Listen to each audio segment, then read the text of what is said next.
Okay, welcome, and I'm going to give you my first playthrough of Tattered Flags Volume 1 into the Whirlpool, designed by Hermann Luttmann and produced by Blue Panther Game. Just giving you a picture of the front cover there, which looks very good in terms of the Wheatfield action and everything there. So I'm going to give you an impression of my first playthrough game, learning game. So it took me a little bit longer, but I really enjoyed it, and think this is going to be a really good game with it all said and done here. Once I get it all learned and somewhat mastered, if if it can be mastered on here as well. So let me just give you an introduction. I did the first scenario, which is the one recommended for a learning scenario here. This is the final, kind of the final positions over here. But I want to just kind of slide you over to show you one thing that I thought was really nice, really interesting tool that they gave you for setup is these very large setup charts that show the whole map and then positions of where things go. So let me just zoom in on here so you can see this a little bit. You can see the Union set up, the Confederate set up over here, all almost the same size as the map itself. So that makes it very easy, very handy to get stuff deployed.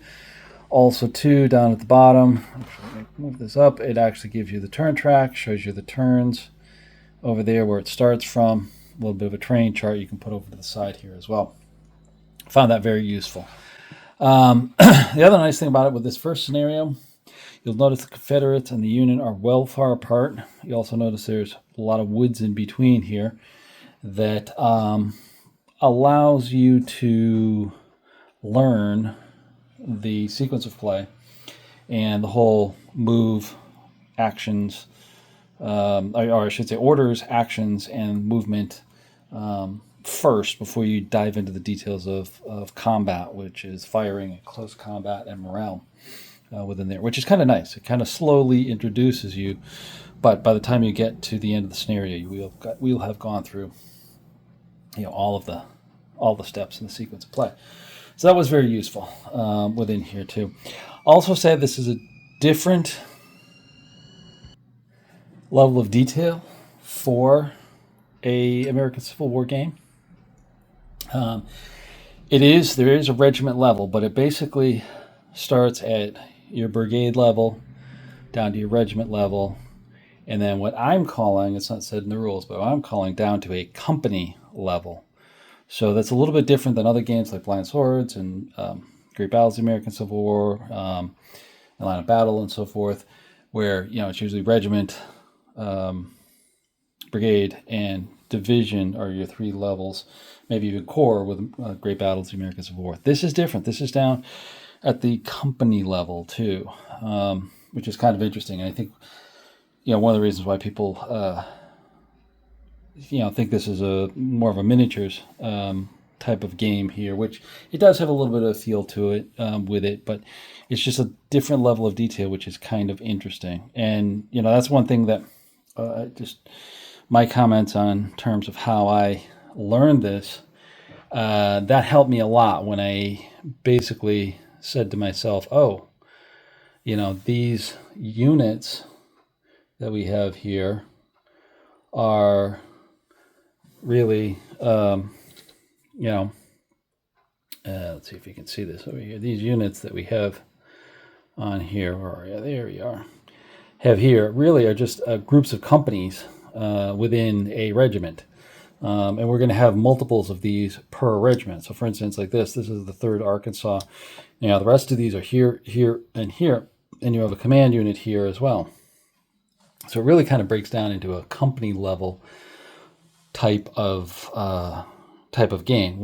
And you also have brigades, which is your highest level to work with here as well. Once I got that, then things made sense in terms of the rules of formations, which are essentially regiments, and units, which are essentially companies.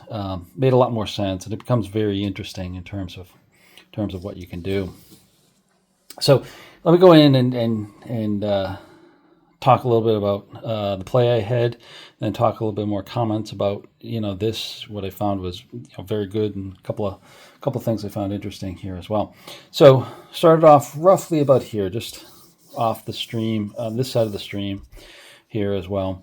Moving up here, and it's a very slow movement, and movement is different as well too. Movement, there's no movement points, but you incur what's called disruption if you're moving through difficult terrain like woods, and that disruption can accumulate very quickly, and start providing negative modifiers to your actions that you do within there.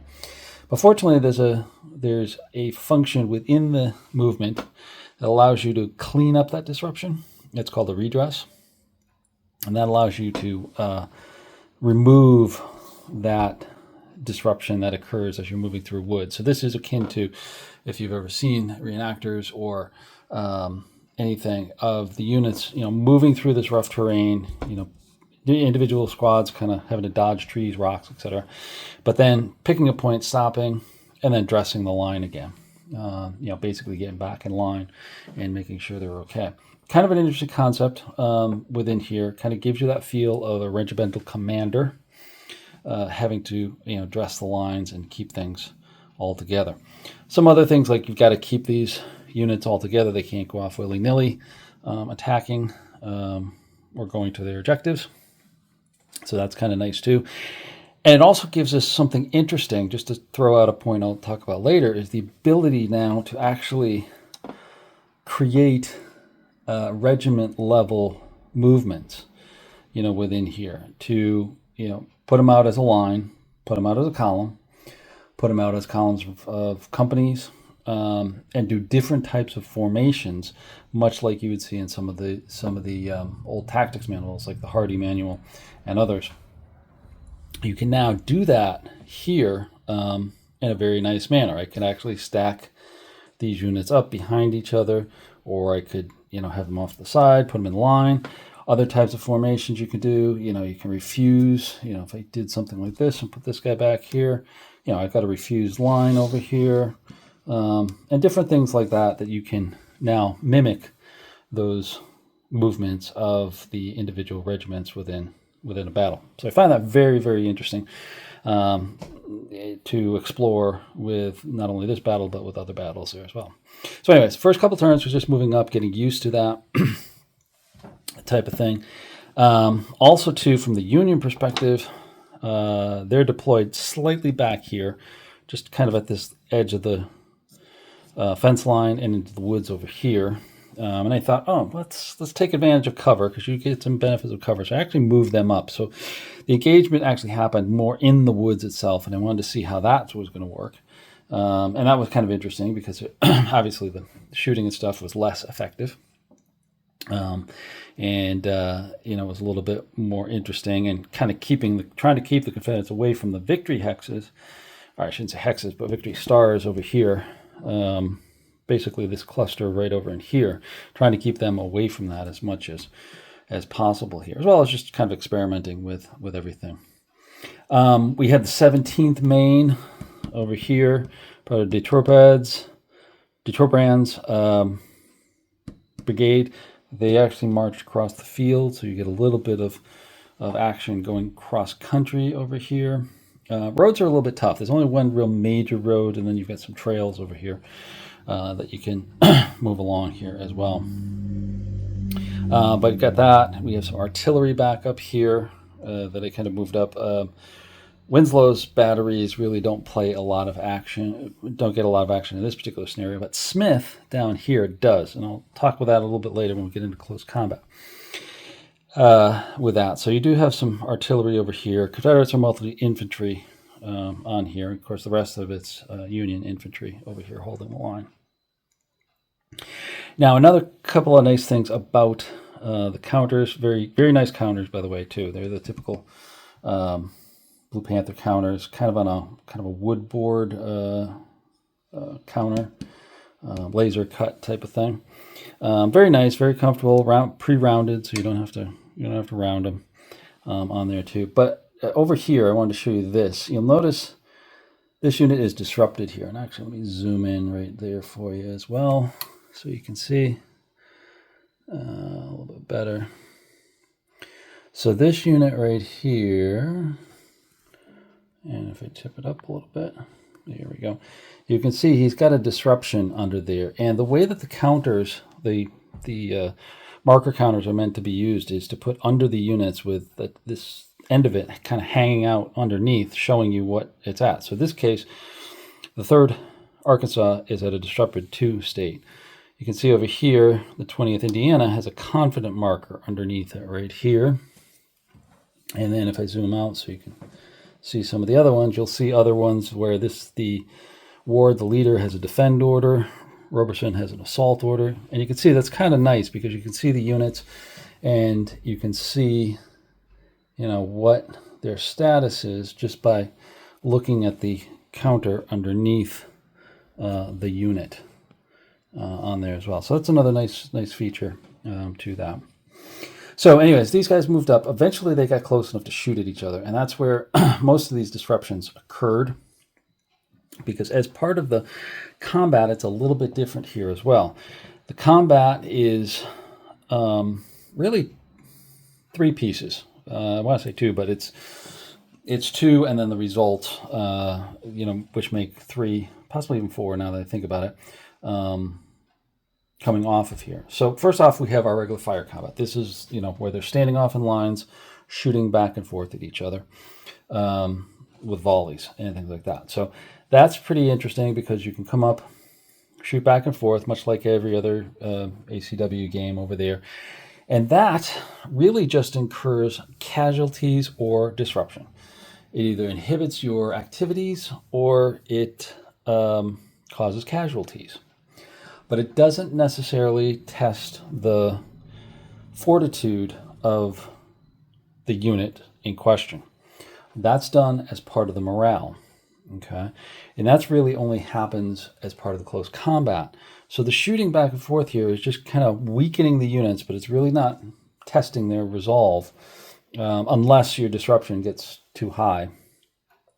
Then it's going to potentially cause morale issues in the firing phase. But the real kind of push-pull of the game is the close combat, where they're going to come in, and much like other games, there's a series of steps where you're going to walk through and actually test the morale at several points before the actual physical clash of bayonets, I guess is the way I should call it, or the actual clash of units, within there. So there's a good chance, or there is a chance that one of these units may, fail a morale check and, retreat. Either the attacking or the defending. But also another thing that's innovative about it is that the morale tests are not only a negative effect, but if you roll very high on these morale tests, and these are a base from basically 1 to 100. It's a 2d10 dice roll. If you roll very high, like in the 90s and above, that actually can make your morale better. And that's where these things come in, like confident that I just mentioned. This guy is confident. He rolled a high morale, which means they actually get a bonus to their combat because they've tested and they've actually said, I'm not moving. They've planted the flag and, they're going to stay there. So that's very interesting too. It's not just morale is not just a detrimental thing, but also can be a positive thing if they roll high enough. Okay, and then you have the actual clash of bayonets and fighting, which incurs casualties. But again, that can also drive up disorder. It also can cause further morale degradation and cause the units to potentially fall back as part of that. If they test out after the combat, then if they fail to test out, they can fall back here as well. So it's very interesting. And I had a few points over here, like this guy right here, this Indiana, and this guy who was off to the side because he got eliminated. What happened here is he got battle worn, which is this side of the unit that I'm on, which hopefully you can see it here. I know that's a little dark, but it has the kind of the smoky look to it, and then you have the regular side to it. Well, they took casualties. They took a murderous fire hit here as part of the fire volleys back and forth. Then they charged, and they got a confident, which they held, and then, oh, sorry, I got that backwards. They had got a confident, they held, then they took a volley. That's what gave them the murderous fire. And then they took a morale, they passed. So then we got into our clash here with bayonets. Then they both took murderous fire hits, which this reduced this guy, because you can see he's now reduced. And actually, let me zoom in here a little bit, you can see it better. He's actually reduced right here. Come on, zoom in. Hopefully you can see the names on there. And then Arkansas reduced again, which means they're eliminated. And they're actually out. And they're not totally eliminated. They've just routed back off the field of combat here. They're probably someplace back over in here, kind of scattered, as well as have taken some casualties over there as well.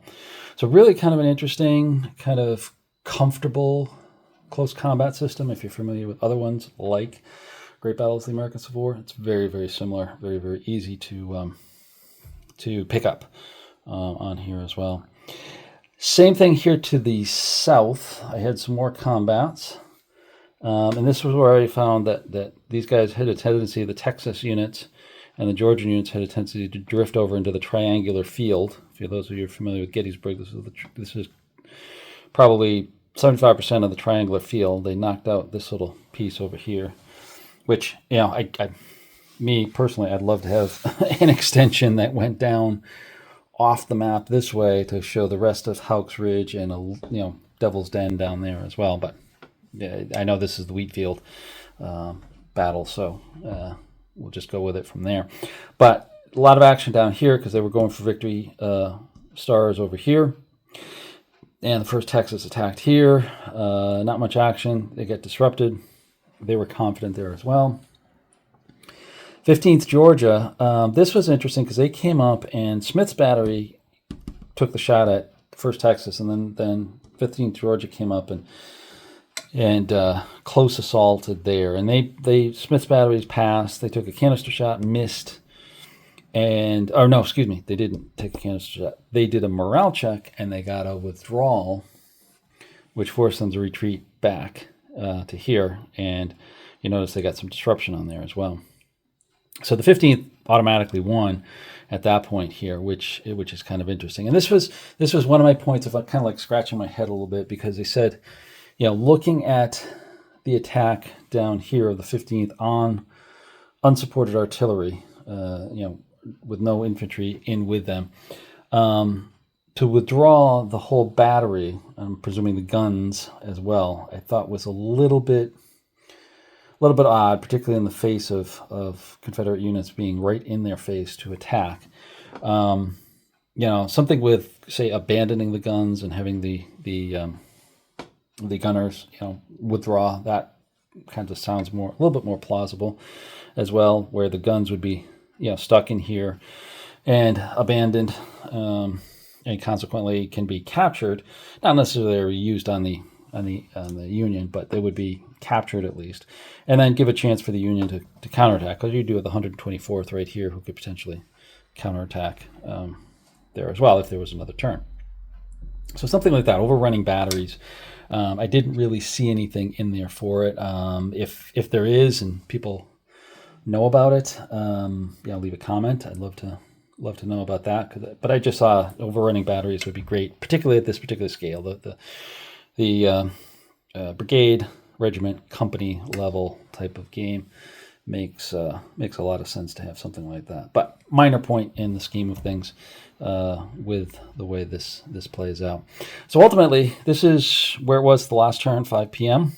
Another nice thing that was interesting too to see was on the last turn, 5 p.m., we actually rolled a momentum, which is when you roll doubles or the same dice on both the Union and the Confederate side, which gave the Confederates the momentum because they were the prior turn's initiative winner. And that actually was interesting because that actually gave them 2 activations with Robertson, and he was able to fire and then attack again. So that's why Union are a little bit more disorganized here, here as well, and here, because they were able to get some good shots off before that. So that's another interesting tactic, or not tactic, but interesting game component that I liked in there as well. Now, a couple things. I haven't put in the cards yet. These into the Whirlpool cards. These are, kind of random event cards, much like if you've played any of the blind sword system. You had chits. Same type of thing over here. You have some cards here you can add into it. I didn't play with that. I didn't want to add too much to my brain for this initial playthrough on here. Just wanted to kind of get the basics, the sequence of play, and so forth and so on. And I did. I got it. Had a good play out of this. It seemed very realistic. We had, the Texans and the Georgians overrunning part of Houck's Ridge, Devil's Den over here, Arkansanians moving up and attacking over here.